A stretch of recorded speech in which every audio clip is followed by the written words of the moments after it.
do you have a definition of morality that you operate under?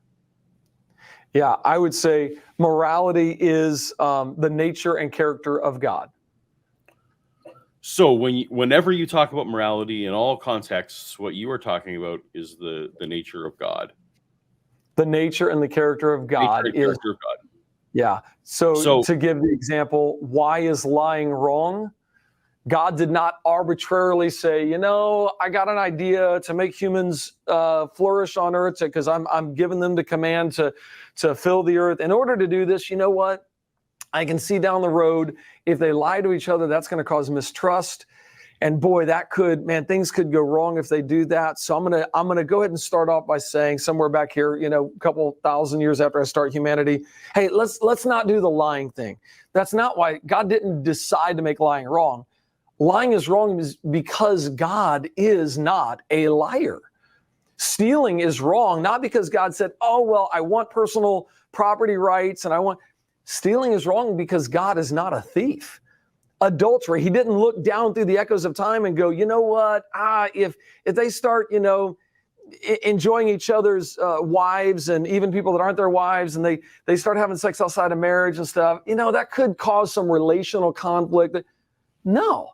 Adultery is wrong because God is perfectly faithful. So there's a grounding to why we have good and bad, and that is in the nature and the character of God himself. So we have to ground things morally. And for example, if I took your answer to the question, is anything absolutely right or wrong, and you said no, I'm like, the conversation's really over at that point, isn't it? I mean, there is no morality then, if nothing is absolutely right or wrong. Well, but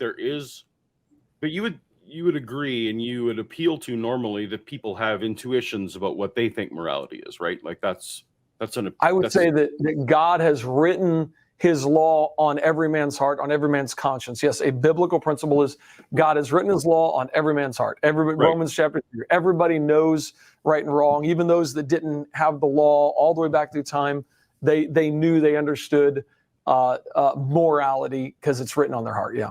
Right. Yeah. So that's a way you can convince someone like me, perhaps, like that's an appeal that I can't convince you of anything. No, but if you're wanting to appeal to me to bring me closer to your side, you'd say, hey, Paul, we both share at least this intuition about what we think is right and wrong, right? Like that's a bit of a common ground that you might sometimes appeal to, or so you would agree with me that written on man's heart, there's not a physical writing on my physical heart in here, that we have a somehow a non-material intuition, not made of the material world, of things that are right and wrong. You would agree with that?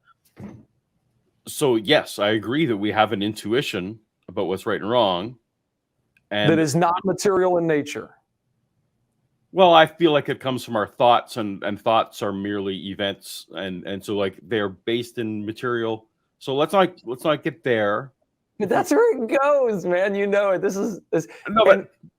But the trouble is my intuition. So, but then that's when I start to think to myself, Paul, what do you mean when you intuit that something is right and wrong?